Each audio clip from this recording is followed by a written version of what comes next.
Hello বন্ধুরা, আপনারা সবাই কেমন আছেন? আশা করি সবাই ভালো আছেন এবং গুড মর্নিং। আজকে সকাল সকাল উঠে গিয়েছি, বড্ড সকাল সকালই উঠেছি কারণ বাইরের পরিস্থিতি দেখা পাচ্ছ, বড্ড বেশি কুয়াশা এবং ঠান্ডাও। এবার তো কুকুরও ডাকছে সকাল সকাল। এখন আমাদের ধান ঝাড়া হবে, সমস্ত ধান যেহেতু উঠে গিয়েছে তো সেই জন্যই যাচ্ছি গ্রামের ভিতরে। চলুন। সকাল সকাল তো গলার আওয়াজ একদমই ভালো নেই, সেই জন্য বুঝতেই পারছো কেমন কেঁপে কেঁপে কথা বলছি। এছাড়াও সকালবেলা উঠে আমারও আজকে খুব ভালো লেগেছিলো, চারপাশের পরিবেশটা খুব সুন্দর ছিল। তো চারপাশের আমাদের ঘরের সকালবেলার ভিউটা একটু আপনাদের সাথে দেখাচ্ছি, দেখুন।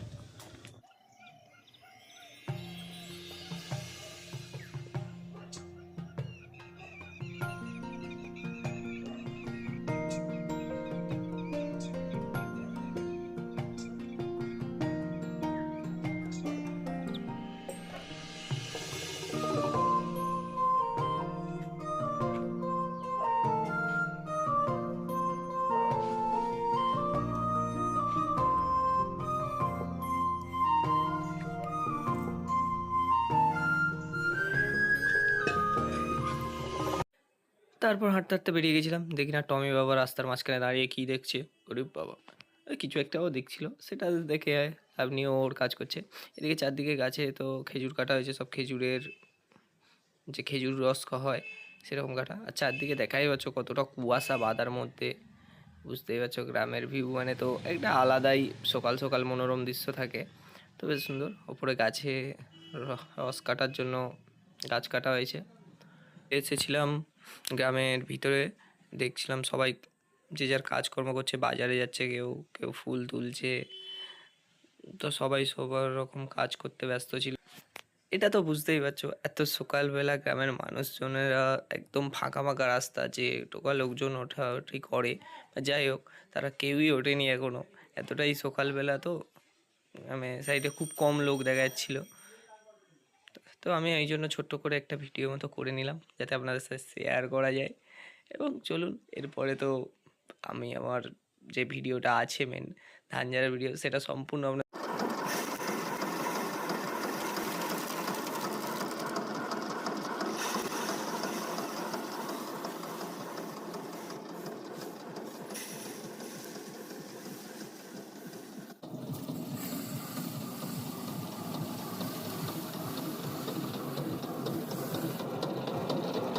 আমি ও বাবার সাথে লেগে পড়েছিলাম ধান ঝাড়তে।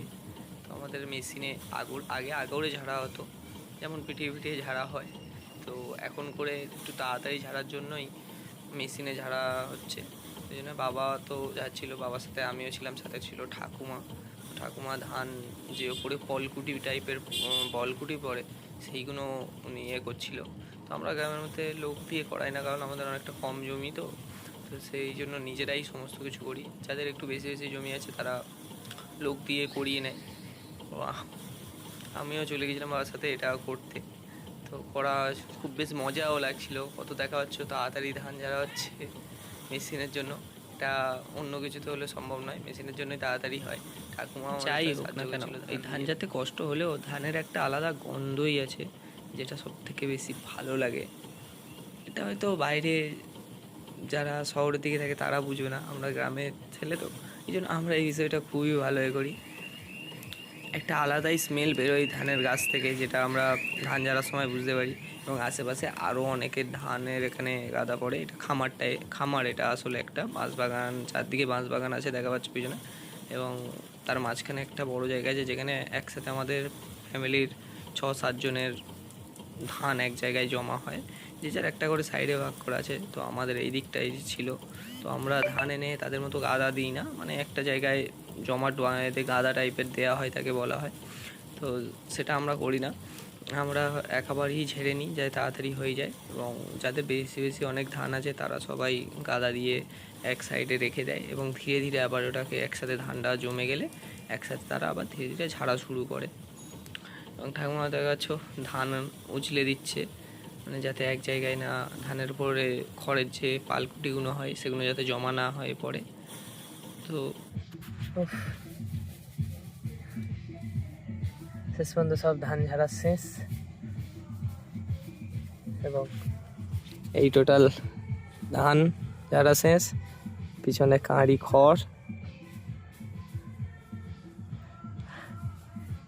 এদিকে লোকেদের ধান আছে, এগুলো এখন এদের ঝাড়া বাকি, আমাদের সমস্ত কমপ্লিট।